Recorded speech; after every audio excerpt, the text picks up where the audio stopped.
Welcome to The Beauty of Conflict, a podcast about how to deal with conflict at work, at home, and everywhere else in your life. I'm CrisMarie. And I'm Susan. We run a company called Thrive, and we specialize in conflict resolution, communication, and building strong, thriving teams and relationships. Conflict shows up in our lives in so many ways. Most people, unfortunately, are not very good at handling conflict. Most people have never been taught the right tools for dealing with conflict. And then it leads to unnecessary friction, arguments, passive-aggressive emails, tears, hurtful comments, stuckness, all kinds of things we don't want. We're on a mission to change all of that. We've spent the last 20 years teaching our clients how to handle conflict in a whole new way. We're here to show you that conflict doesn't have to be scary and overwhelming. With the right tools, you can turn a moment of conflict into a moment of reinvention. Conflict can pave the way into a beautiful new system at work, a new way of leading your team, a new way of parenting, a new chapter of your marriage where you feel more connected than ever before. Conflict can lead to beautiful things. Welcome to the show, Rachel. Thank you so much. Yeah, thank you so much for being here. I'm excited to be here and connecting with the two of you again. It's even though we're at a distance, it feels like we're close again, which is great. Yes. Now, when we were working with you more closely, you were working at the Haven Institute in British Columbia, correct? That's right. I was the executive director there from 2006. I started in a different role. I started in 2006 in a different role and then became executive director 2008 all the way through to 2017. And I left because I had to move to another place so my kids could finish their education. But I still am strongly connected to the Haven and to centers in general. So that's a little bit about that. You actually are on a board now for the centers, is that right? Yes, that's right. So I moved from being executive director to becoming a board member of what's called the Holistic Centers Network. And we are a group of centers. Well, at least the whole network covers the whole world, centers all over the world. And it's very exciting. We get together every year at a particular center. And I'm actually heading off tomorrow to gorgeous Hollyhock on Cortes Island, which is about 3 hours north of where I am right now in Victoria, British Columbia, to spend a week with people from other centers and brainstorming and problem solving and strategizing and getting massages and swimming in the ocean. And these are centers like the Haven Institute, Hollyhock, Esalen. Yep. Omega, Findhorn in Scotland, and all, so new centers, really established centers like Esalen and Findhorn have been around for 50 years. The Haven and Hollyhock have been around for 30 years. And then we have some people come who've just been going for a year, or even they haven't started their center yet, but it's an idea they want to create. So it's a really nice kind of bringing together of people.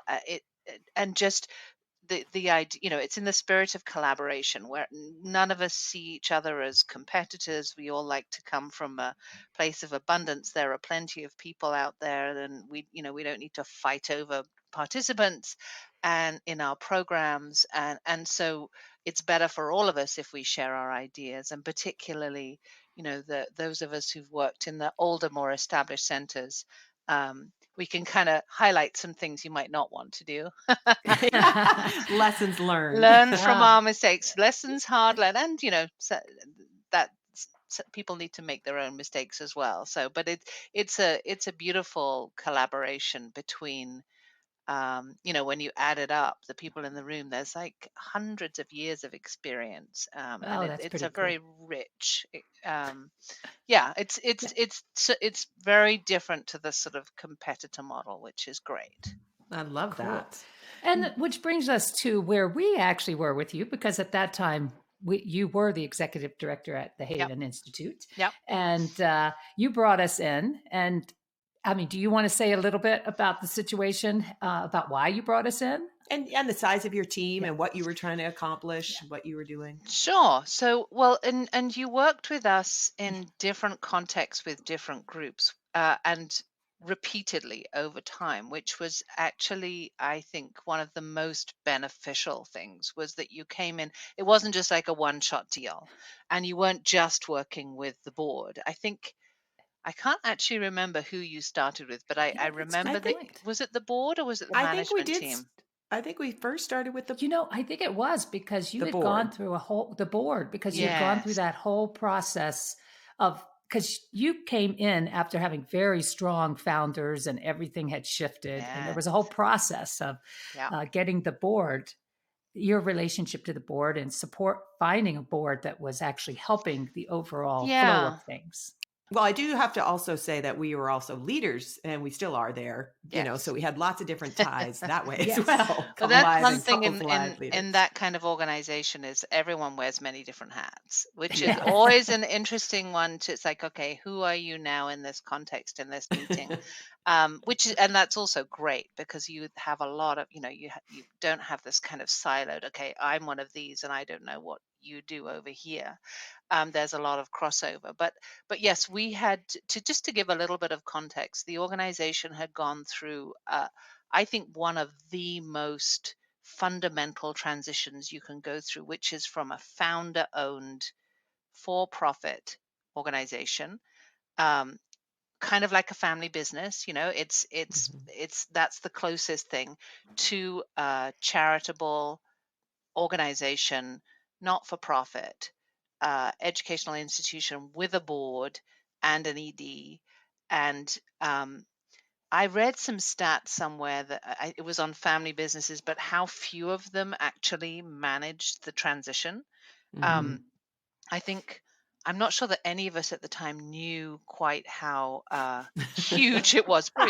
Probably a good thing at the time.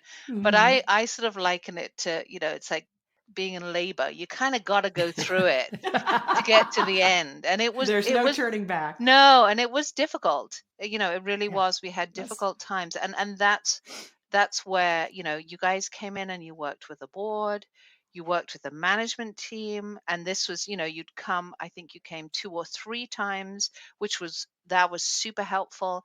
You came and worked with the staff as a whole, and for me as ED, that was really useful because I could see, I participated in all of them, in some things I was, more of an active participant. In others, I wanted to sit back, particularly with the staff, and let them, participate on their own behalf. But I could see threads from each of those different groups. I could see, similar things coming out. Um, and so I think one of your questions was why did we do it? And I think it was part of that transition process. The One of the things that got us through, we made it through successfully. I Mhm. think it took about 5 years, but in terms of all the different things that happened till we got to a point of where what I would call relative stability. You don't want to be too stable, but sort of where everyone sort of felt confident and aligned and moving forward in the same direction. That was about 5 years, I think. Think probably when we were working with the board and even the management team, we were working one to help develop the trust in those two groups and have the tough conversations and then get clear on the overall organizational clarity. That was a lot of what we were doing. And then helping kind of drive that clarity down into the staff while also hearing what was working and what wasn't, and Yeah. helping you folks have more clear communication up, down, sideways through the organization. Yes, and also I think two things that to me are actually can be described very simply. Who makes what decision?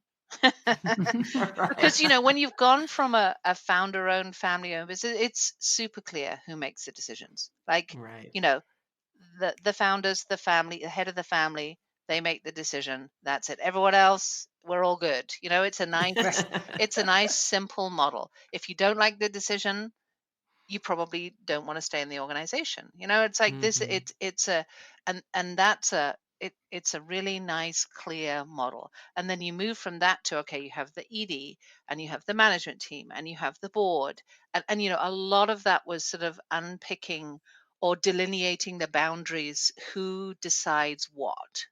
You Right. also had the challenge as someone who was a faculty member from when this started to when it shifted. You had the faculty, which Yes. was a whole group of really independent contractors who had been Strong part of a opinions. family business and Yeah. were now part of a non-family business, which I think created its own challenges. As a member of that faculty, I'm sure I was a part of the challenge, but that kind of I'm gonna plead the fifth on that, Susan, just so that we don't get into that too. But like I always said about the Haven, there was never any shortage of people who cared about the organization, and that that's was true. actually always somewhat. Sometimes I would think, oh, could you just care a little less, or but actually, it was very helpful because when people seemed to be a long distance from each other, it was always possible to find common ground in that.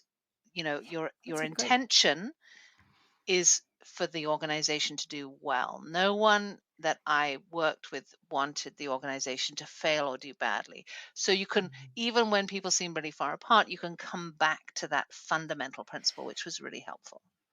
That's a good point, Rachel. I mean, we talk about teams, and when you're dealing with conflict, having mutual purpose is Yeah. kind of the going in position to get people aligned. If you can't really align around that, people will fight over strategies, my way. And so it can be quite divisive. But if you can get people to remember, hey, we Hmm. are on the same Yeah. team, we do want Hmm. the same thing, even though you, like you said, we look very far apart in how we're approaching that. Yeah. Well, and So that's great. one of the things that you guys help me understand is alignment is not agreement, but it's Mhm. actually better in some ways. You can fight your whole life to get agreement and never get there, but you can Mhm. get alignment. Mhm. You can Yes. get people who will agree to disagree and align. You know, Exactly. Yes. um, Yeah. It's the clarity versus, yeah, I think we talk about disagree and commit, yeah, meaning you've heard me. I get you're not, we're still going that other direction, but I will support that direction. and And people can do that yeah. as adults. If we feel heard and considered, we can usually get behind a And different point that of view. is really powerful because I think a lot of executives waste a lot of time trying to get agreement, and then Mhm. people feel they have to leave because they can't agree, and there's no place Mhm. for them in the Mhm. organization because they can't agree. And agreement is what we want. We want everyone to agree. And it's really, especially I wouldn't say especially at the Haven. It's very difficult to get people to agree. I mean, it's not just the Haven.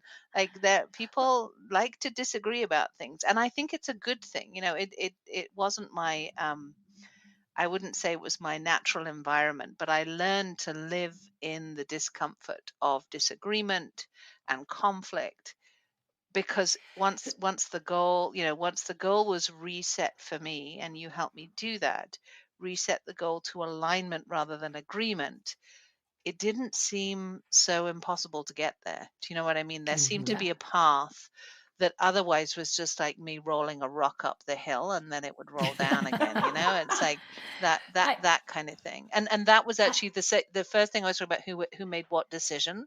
The second Mhm. part was surfacing disagreement, surfacing Yeah. yes. conflict, because there was a lot, but often it was really hidden, and it would come out in another way, and I'd be like, well, why is this person doing that? And if you take the time to go underneath it, you'll understand that it's coming that it's actually connected to something else that's really not obvious. In day-to-day work, it's really hard to find the time to go into that depth. But it's like a Right. regular health checkup to have someone come and spend a day, 2 days, 3 days, just kind of bringing all that to the surface, and not just what do you agree and disagree on, but what kind of person are you, and if I understand more about you as a person, then I might Mhm. understand why this is such an issue for you. When for me, it's like, can we just get on with it? Like, can we just like say yes and move on? And that was good for me. Yes. I wanted to say, because I mean, one thing, and you can tell me where I'm wrong here, but I think even working with you, what I appreciated about you is you recognize you would get into conflict, but there was also a part of your style that was a bit conflict avoidant Oh, yourself, like, yes. and as a matter of fact, you had that. I think you would often say, like, this is not where I want to go, but this is good for us. But what helped you get better at being in those uh, types of situations to go forward and unearth that, conflict, so that you weren't just pushing the rock up the hill Well, and yourself? that's the metaphor that I would use, is that, if you what I discovered was, I will absolutely describe myself as conflict avoidant. I learned better, but in my time as ED, but my first instinct is always to smooth things over and move on. It's like, Mhm. let's just okay, can we just all say yes and then move on and be done with it. But what I realized, of course, is that even if I managed to do that, and there were some very strong personalities, which was good because they often, wouldn't let me just do that. I think in other contexts, people might be more passive and be like, okay, whatever, she just wants to move on. We'll just talk about this after the meeting. Right. We'll just bitch about this after the meeting. But it'll come back and bite you in the butt. It's like what I found was, in every meeting, I began to dread meetings, because it's like, oh my God, are we going to do this again? Here Mhm. we are again. I've rolled the rock up the hill and it's just rolled all the way back down again, and here we are. And what I realize is, that this is the, and again, it's very natural to go, why is this person so difficult? Like, Mhm. why does this issue keep coming up? But it's the important and the tough learning piece is like, what is my part in this Yes. repetition? Mhm. What am I doing as, the leader of this group of people, of this team? What am I doing that this keeps happening? I um love that, Rachel, that you're actually, because so many people will think it's just the problem person. right. We must have to get rid of them versus it's always a two-way dynamic or a multivariable dynamic. And to actually step back, which we do coach leaders to do, step back and say, wait a minute, how am I creating this situation? What am I doing that's participating in making this happen? Is a really powerful move, that acknowledgement and that internal introspection to see what part you're playing. Yes, yeah, Mhm. absolutely. Yeah. And the idea that it's this is the problem person. What I learned Mhm. from you guys is, so first of all, I can acknowledge that someone is different from me without having to agree with them, because then there's this idea of, okay, if Mhm. I'm just going to let them talk and talk and talk and do whatever I've lost control of the meeting or whatever the situation. That it's not that, you can make space for people without you know giving up everything to them. Mhm. Yes. There's that balance between the two. And also, that one person or two people, they're very valuable, because they're surfacing things that other people may well be thinking but not saying. Because, I Yeah. think a Yeah. lot of people are conflict avoidant, or, you know I'm in Canada, we're a very polite people, we don't like to, we don't like to get into it, or a lot of people don't. So just because one person is saying it, it's a mistake to think that only one person is thinking it. Yeah. Right. Even if nobody else Even if does speak nobody up, I else, think that's even so if other true. people are rolling their eyes or whatever, it's like, you gotta, y- it, it's telling you something. And sometimes it's telling you something you don't need to pay attention to, but you still need to deal with it. You know what I mean? Because and it's this thing about people being heard. And I think we often think, oh my God, people being heard, that means I've got to spend 4 hours just listening to them Hours. talk and talk. That's not the case. It doesn't take a lot. I was thinking probably one of the things that I know we talk about it a lot. It's really important in couples, and I think it's really important on teams. Is when somebody is that difficult person, the tendency is to say, oh, here they go again, versus, so why is that so Yeah. important to you? And I think that was something I saw you be able to do well at different points, is to try to get underneath what is, like you said, surface the conflict and ask that question. Why are you so dug into that position? And why is it so important? Because then you can get to the underlying issue. And I also appreciate you said that it's hard sometimes to do that in day-to-day operations. And so if you don't, then you have the meeting after the meeting, which is so ineffective. And so taking time, like we would usually come and work with you for a couple of days, taking that time to really help people settle in so they actually are willing to speak up and develop that environment to get underneath those problems it's powerful. Yeah, most definitely. And it's always the thing of, oh, we don't have time. We're so busy. We're doing this, that, and the other. But when your team meetings start to go on for sort of 2 or 3 hours, that's a lot of time too, especially if you're meeting weekly, um, but somehow and you come out of those meetings feeling dissatisfied or you dread going into them.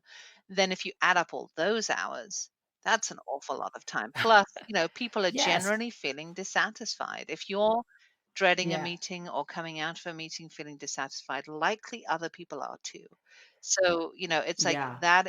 It's a really, it's financially, it's a great investment.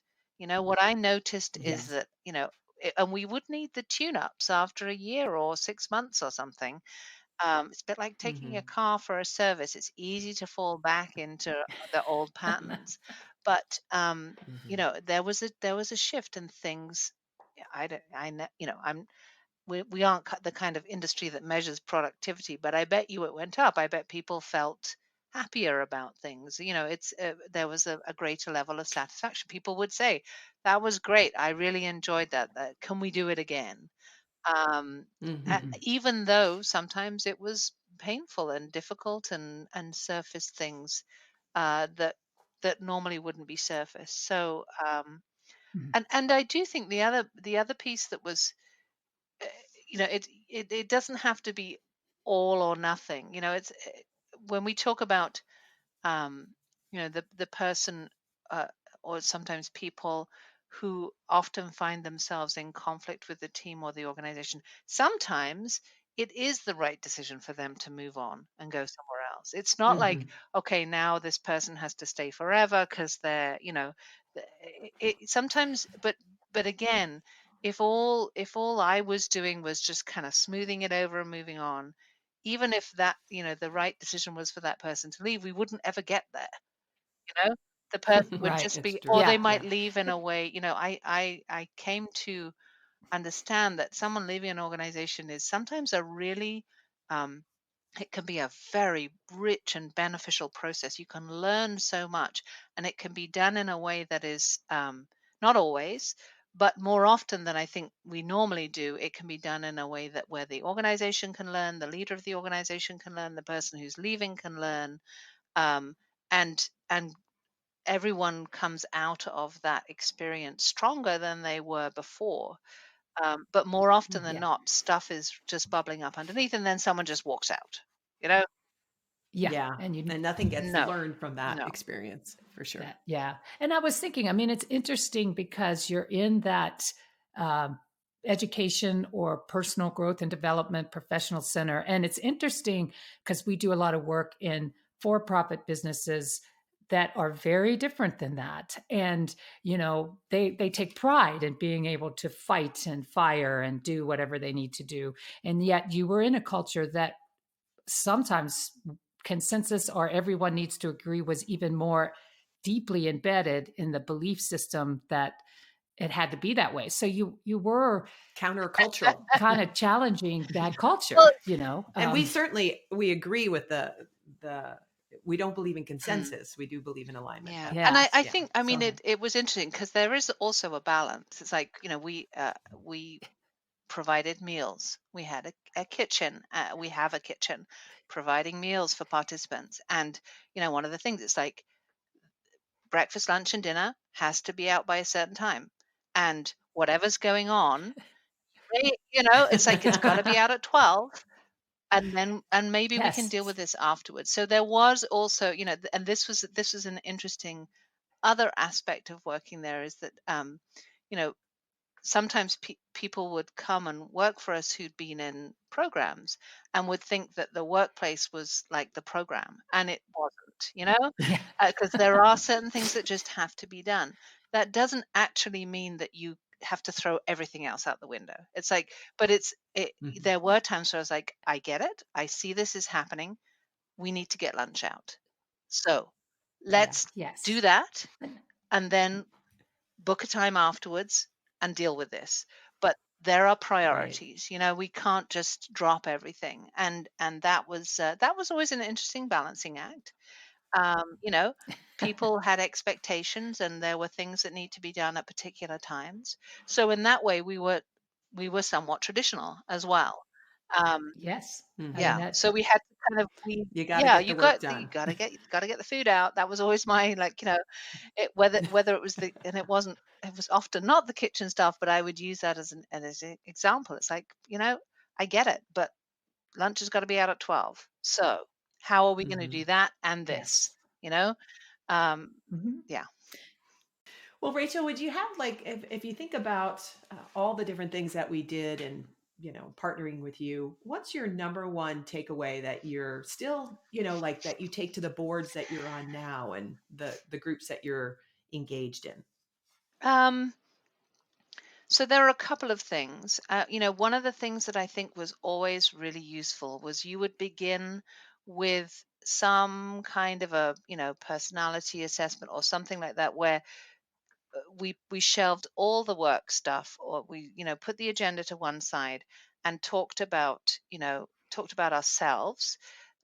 And again, it didn't take hours, in a very sort of Hmm. efficient way, but had me understand um, more about the people that I work with, so, and have them Hmm. understand more about me. It Yeah. Yeah. it probably wasn't obvious to everyone I was working with that essentially I'm an introvert, you know, uh, because I was an introvert working in an extrovert's job. And I've Hmm. always Right. done that, and that's that I, that. But there were important aspects of me as an introvert that it's actually really useful for for my team to understand, and equally good, and the other way around as well. So I think that Yeah. is that was certainly one of the most useful things that we did as a team. And what do Hmm. I do now? Well, I listen for the sometimes I am the difficult person. You see what you've created? Oh, Well, I'm the one that's that's You've come a long like, way. I know, you've created a monster. Um, no, so sometimes I'm the person that, but I'm often not the person who's necessarily, raising the issue, though sometimes I am. But I'm often the person that's like, okay, we have to stop right now. I know everyone wants to move on. I get it.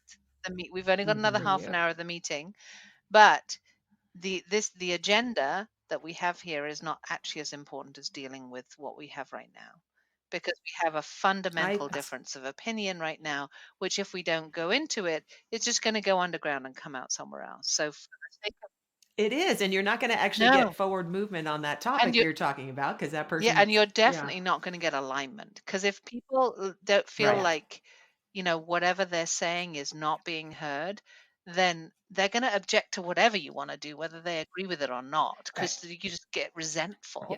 It's like, well, I don't hmm, care if I agree with it or not. I'm not gonna, I'm not gonna go along with this. I don't feel part of Yeah. this, so why should I go along with it? So then whatever you try and do gets to be difficult, and that's when you can hit a sort of point of inertia.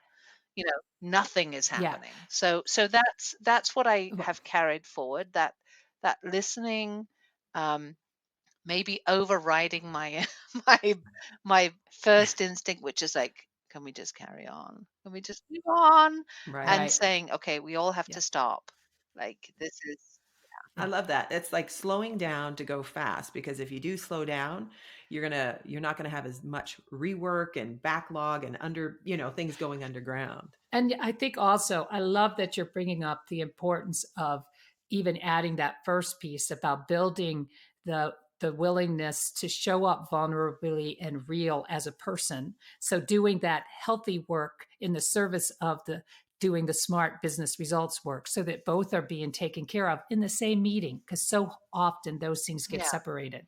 And yet, when they come together, that's when you can make real transformation and change. And that's what we always like to do, is start off with what we call healthy, which are all those interpersonal dynamics and who we are as people, and show up more vulnerably and real. And then once people settle in, they're going to actually show up when they're talking about the business issues more honestly. And so you're going to get the real things on the table and be able to, like you say, let's slow down. Something's going on. And if we don't unravel this, we're going to go sideways later. Yeah, and I'm sure people, listening to this might be like, oh, a personal development center. Of course, they're going to do all this kind of, woo-woo stuff and blah blah. Honestly, I think it works in any kind of organization and business. And I came from, it was still in education, but a much more sort of corporate style approach. And it would have worked there as well if I'd known about it. So it really isn't, I really believe that whatever it is, whatever an organization is doing, this will improve productivity and improve satisfaction, which will reduce turnover of staff, which will cost you less in terms of training people. It's like it's I don't know about a triple bottom line. It's like there's a win everywhere there. Yeah. Yeah. We agree. We think it does actually hit bottom line results significantly. And we have found that even in the profit we work for Microsoft, Nationwide, big companies that do this, and they make significant progress when they have the real conversations. And I think, if I look back to 10 years ago, this is much more, I think, visible in the more traditional corporate structures, because there's that Einstein thing about what is it, doing the same thing over and over again and expecting different results. You cannot bully and force your way to alignment. You just can't. No, that's great. It's not sustainable. Well, no, people will just keep leaving, and it's like, okay, that's really expensive. Because not only are they're leaving and they're pissed off with you, and there is that thing about, if you like something, you tell one person, if you don't like them, you tell seven. So your reputation is, your organization's reputation, even after the person has left, is still being damaged. It's like, there is everywhere you look in this, if you don't, I think if you sort of try and force alignment, if you try, it's a problem. Yes, that's so true. Well, this has been delightful, Rachel. We love reconnecting with you. It's been super fun. Thank you. All right, CrisMarie. So we've just finished a fun interview with Rachel Davey. I hope you enjoyed that. And we wanted to take a few minutes to just debrief our key takeaways. Yeah, what I really appreciated about Rachel, we did work with her through that major transition from profit founded driven business to a nonprofit board, structure, ED structure. And I really loved when she talked about, well, even there right at the end, when she talked about, taking some time to take some time away from the business, do a strategic day or two, and start with how are we like personalities, or how can we build some more vulnerability-based trust? Yes. And I love that, she really would take the time in a meeting and the importance of mining and surfacing conflict, because I know people don't really want that because it can seem inefficient. But I love that she was saying, really, no, not at all. Because if you don't do it, it's going to come back around in some way. Yeah. And so we didn't even prompt her. And no, we didn't prompt her for any of this. And the piece about, she said, we don't need to get everybody to agree. And that so many businesses think they need consensus on a team. And the idea about no alignment, not consensus, that disagree and commit. What can we walk? If I have heard you and we've got enough information, are you willing to support this direction? So that when people walk out, they're aligned with their words and their actions. Yes. And, hopefully you got what you needed from this, but we can provide you a couple tools. Like if you're interested, we will put a link into the show notes on how to get to make your meetings matter, because that does talk about some of the things to do to make sure you include both the smart and healthy in your meetings. Yeah. We also have how to have tough conversations at work, which is another little handout we could give a link to. in case you are courageous enough to start surfacing that conflict instead of just letting it erode into the organization in unhealthy ways. And even we have a Kickstart Your Team, which is an overview of how we do those strategic 2-day offsites and when we work with organizations. So. Okay. And of course, we always recommend that you consider purchasing our book, The Beauty of Conflict, Harnessing Your Team's Competitive Advantage. And be sure, if you have any questions or you're wondering, feel free to reach out. We're more than happy to answer your questions. We'll put that email address in the show notes as well. And we appreciate you listening. You take care. Okay. Bye. Thank you for listening to the Beauty of Conflict podcast. If you're in a couple and you want to work with us and the horses, then come and join us for our Couples Mojo program. The next Couples Mojo program is going to be happening at Apache Springs Resort in Arizona. This is a beautiful location, and it will be happening October 25th through the 28th of this year.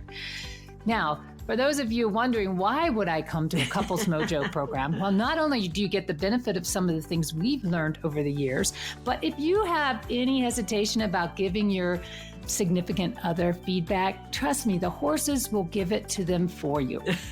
And rarely do couples take the time to step out of their busy lives and engage and digest and look in their relationship. And when you do, you can increase your intimacy, your passion, your aliveness, and your emotional connection. So it's a really fun time, and Apache Springs is beautiful.